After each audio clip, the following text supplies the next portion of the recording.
Excuse me, জি বলেন। এই অ্যাড্রেসটা কোথায় বলতে পারবেন? এই অ্যাড্রেস আপনার কি দরকার? না, আমার বেস্ট ফ্রেন্ডের বিয়ে, ওরকম কোনো অনুষ্ঠান করছে না, বললো যে দেখতে গিয়ে বিয়ে হবে। এই অ্যাড্রেসে গিয়ে আপনার কোনো কাজ নেই, আজ বিয়েটা হচ্ছে না। কেন? কারণ কনে বিয়ে থেকে পালিয়েছে, তার বিয়েতে মত নেই। আপনি কিভাবে জানলেন? আপনার আমাকে দেখে কি মনে হচ্ছে? আপনাকে দেখে মনে হচ্ছে আপনি কোনো বিয়ে থেকে আপনার সাথেই আমার বন্ধুর বিয়ে হওয়ার কথা ছিল। ভালোই হলো, মানে আমার চেম্বারে একটা কাজ আছে, বিয়েটা হলে আজকে কাজটা হতো না। থ্যাংক ইউ আপনাকে। অদ্ভুত মানুষ তো আপনি। আমি বিয়ে থেকে পালিয়েছি, আপনি অবাক হচ্ছেন না? অবাক হওয়ার কি আছে? তার বিয়েতে মত নিয়ে আপনি পালাবেন, এটাই তো স্বাভাবিক, তাই না? আমি বিয়ে থেকে 3 বার পালিয়েছি।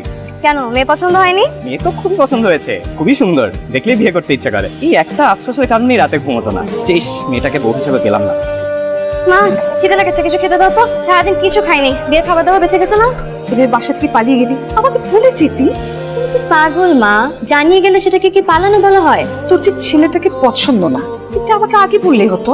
তুমি আমার কোনো কথা শোনো, আমি তো ছেলেকে দেখিনি, পছন্দ হবে কি? শোনো মা, এভাবে না বিয়ে হয়। একটা ছেলেকে বিয়ের আগে ওর সাথে কথা বলতে হবে, ওকে জানতে হবে, আগে দেখতে হবে যে ওকে